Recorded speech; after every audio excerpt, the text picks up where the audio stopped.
I follow God, I follow Jesus, I follow the universe, and I follow someone who tells me that I am worthy. For decades, his guitar didn't just play music, it spoke. Carlos Santana's sound wasn't just legendary, it was spiritual.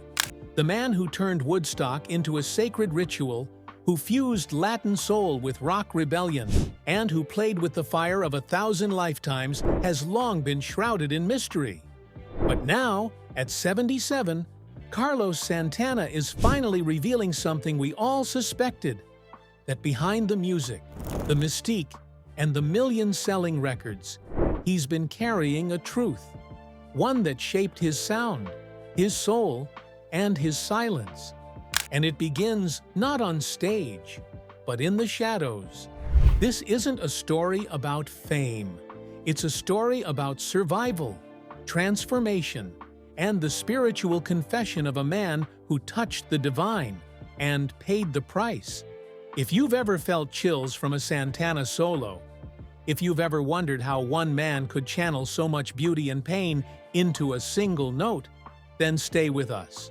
Because the real story of Carlos Santana is finally being told. Carlos Santana's music has always felt like it came from another world, not just another genre. From the first fiery notes of Black Magic Woman to the transcendent waves of Samba Pati, his guitar didn't just entertain, it awakened something. But Santana insists it wasn't talent. Not exactly. "I'm just a conduit," he once said. "The music comes through me, not from me." As a child growing up in Outlan, Mexico, he first heard the violin before he ever picked up a guitar. His father was a mariachi musician, strict and passionate. Music wasn't optional. It was lifeblood. But even then, Carlos felt something different in the notes he played. A vibration, a presence. By the time he moved to San Francisco in the late 1960s, that presence had evolved into something powerful. During the height of psychedelic rock, Santana wasn't just high on the scene, he was spiritually consumed by it. Not just by drugs or counterculture, but by what he called sound energy, a force that he believed came from God, moving through the strings of his guitar and out into the universe. In the early 70s, while Santana was at the peak of his fame, something changed. His performances were electric. His albums were climbing the charts. But inside, he felt something unraveling. Night after night, even as the crowd roared, he was plagued by something darker. "I started having these intense dreams," he later revealed. "I'd see faces, hear voices. Some of them weren't kind, and they always came after the shows." For years, fans assumed his intensity came from the music, or perhaps from the hallucinogens swirling through the era. But Santana says the truth was deeper and far scarier. He believed he was being watched. Not by people, by spirits. He explained in a rare interview, "I'd feel it on stage, in the studio, a kind of pressure, like something ancient was listening, judging." It wasn't paranoia. It was spiritual warfare, he claimed. In response, Santana turned inward. He began studying metaphysics, reading Carlos Castaneda, diving into Eastern philosophies and native teachings. He began to fast, to meditate, to chant before concerts. And that's when the music started to shift. Songs like Soul Sacrifice and Europa weren't just instrumentals, they were offerings. He'd often go into trances while playing, barely remembering the performance afterward. To the audience, it looked like passion, but to Santana, it was possession by something divine, or possibly dangerous. "I was afraid to talk about it for years," he admitted, "because people think you're crazy. But the music told the truth, even when I couldn't." The more he searched for peace, the more turbulent his inner world became. But there was one moment, one night, that changed everything.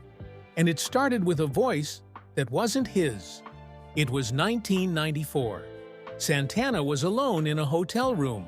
Mid-tour, emotionally drained and physically wrecked.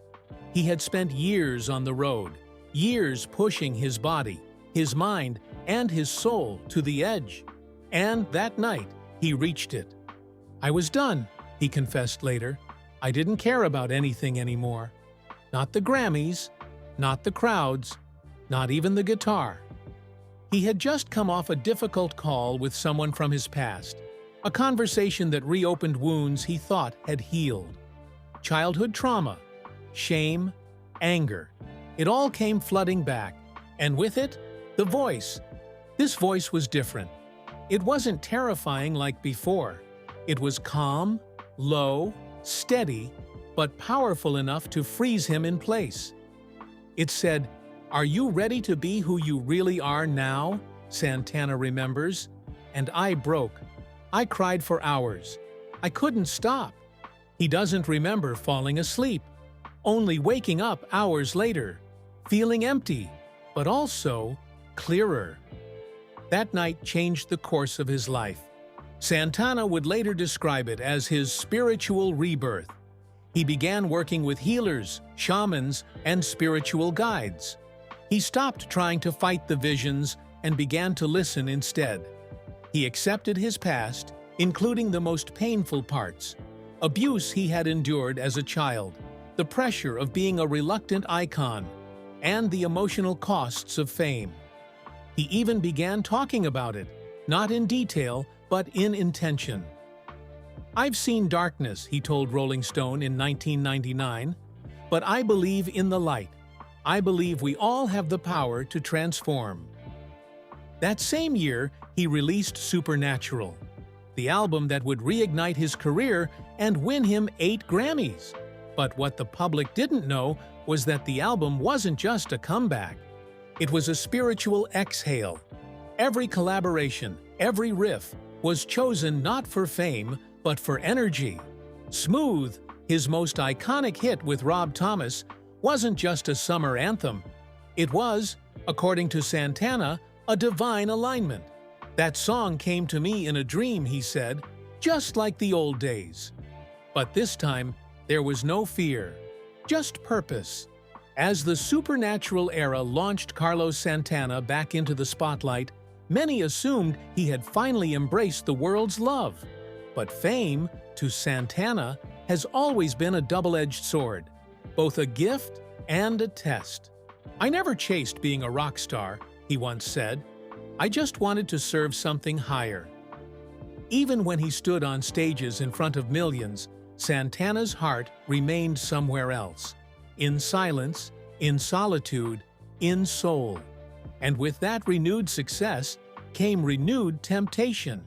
The industry's demand for more hits, the lure of ego, the pressure to remain relevant. But Santana had changed.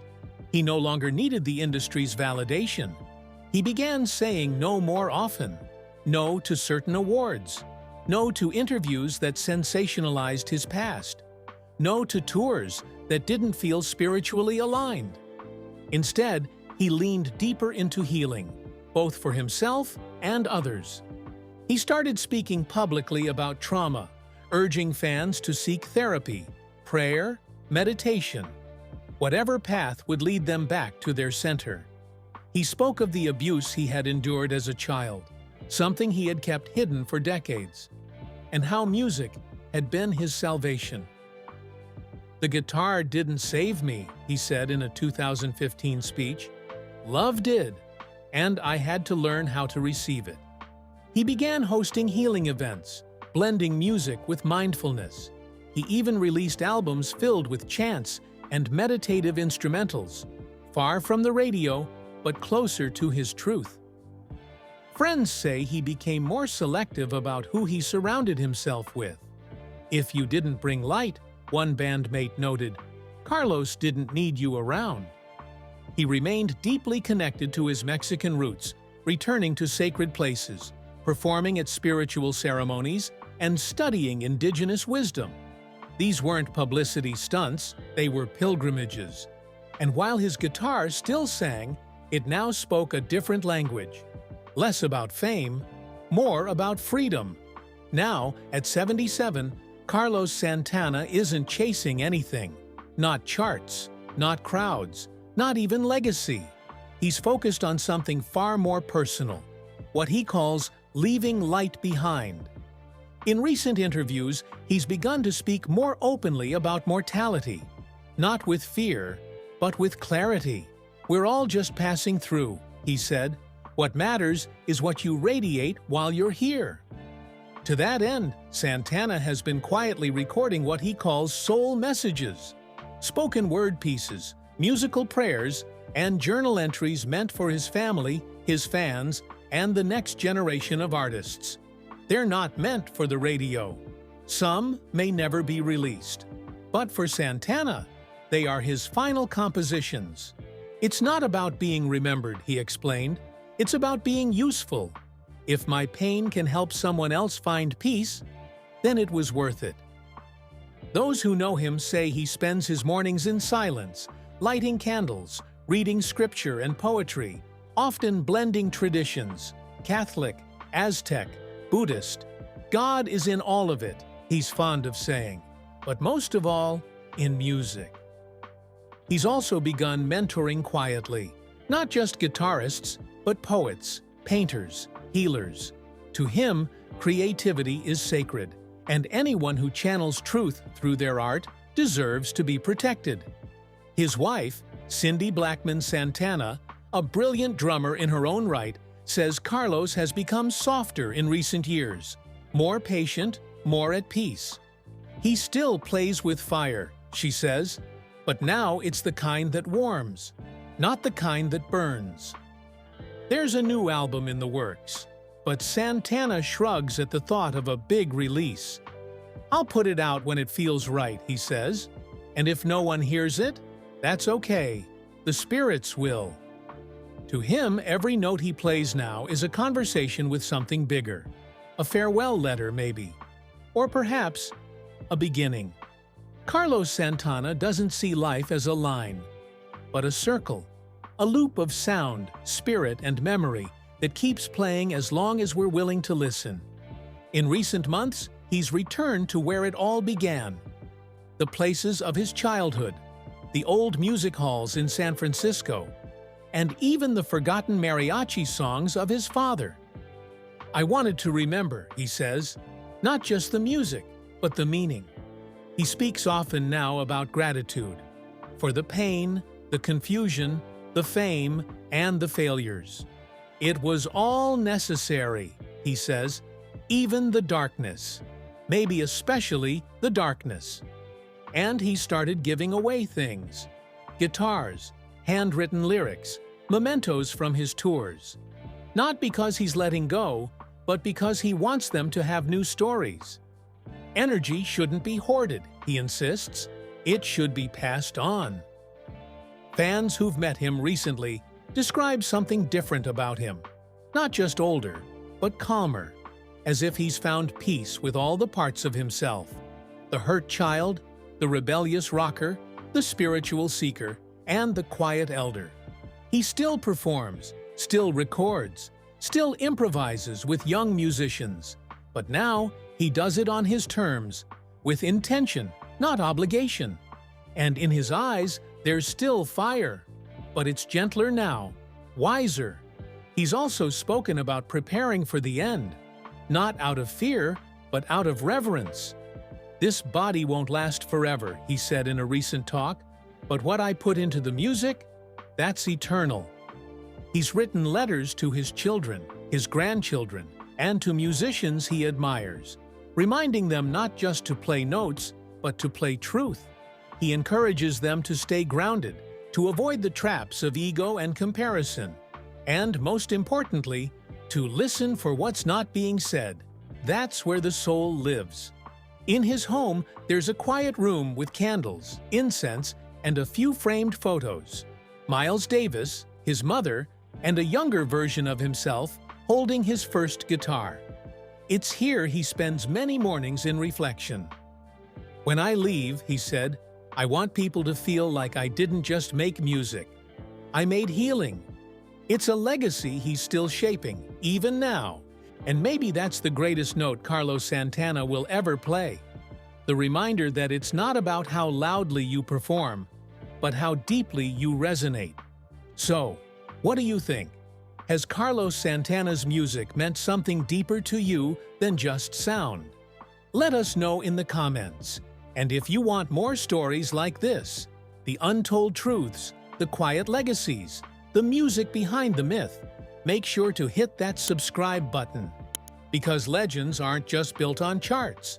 Sometimes they're built in silence, in the spaces between the notes. And Carlos Santana? He's still playing, still praying, still passing the light forward. One note at a time.